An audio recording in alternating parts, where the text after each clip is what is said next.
بسم اللہ الرحمن الرحیم۔ ہم سے سعید بن ابی مریم نے بیان کیا، انہیں نافع بن عمر نے خبر دی، انہیں ابن ابی ملیکہ نے بتلایا کہ رسول اللہ صلی اللہ علیہ وسلم کی بیوی عائشہ رضی اللہ تعالی عنہا جب کوئی ایسی باتیں سنتی جس کو سمجھ نہ پاتی دوبارہ اس کو معلوم کرتی تاکہ سمجھ لیں۔ چنانچہ ایک مرتبہ نبی اکرم صلی اللہ علیہ وسلم نے فرمایا کہ جس سے حساب لیا گیا اسے عذاب کیا جائے گا۔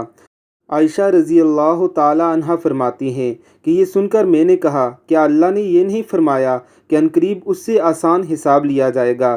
رسول اللہ صلی اللہ علیہ وسلم نے فرمایا، یہ صرف اللہ کے دربار میں پیشی کا ذکر ہے، لیکن جس کے حساب میں جانچ پڑتال کی گئی سمجھو وہ غارات ہو گیا۔ صحیح بخاری حدیث نمبر 103۔ ام المومنین حضرت عائشہ طیبہ طاہرہ امت محمدیہ کی مومنوں کی ماؤں میں سے ایک ماں ہیں۔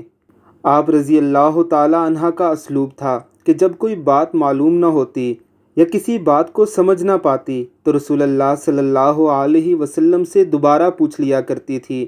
رسول اکرم صلی اللہ علیہ وسلم نے انسان کے حساب کے بارے میں فرمایا کہ اگر کسی سے لیا گیا تو وہ تو عذاب میں پڑ جائے گا۔ اما عائشہ رضی اللہ تعالی عنہ نے پوچھا، یا رسول اللہ صلی اللہ علیہ وسلم، اللہ رب العزت تو فرماتے ہیں کہ عنقریب اس سے آسان حساب لیا جائے گا۔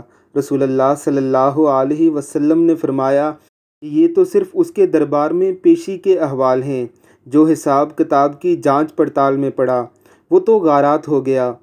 اعمال کی بنیاد پر بھلا کون جنت میں جا سکتا ہے؟ یہ تو اللہ رب العزت کا فضل ہی ہے جو ہمیں اللہ رب العزت کے عذاب سے بچا کر اللہ رب العزت کی جنتوں میں داخل فرمائے گا۔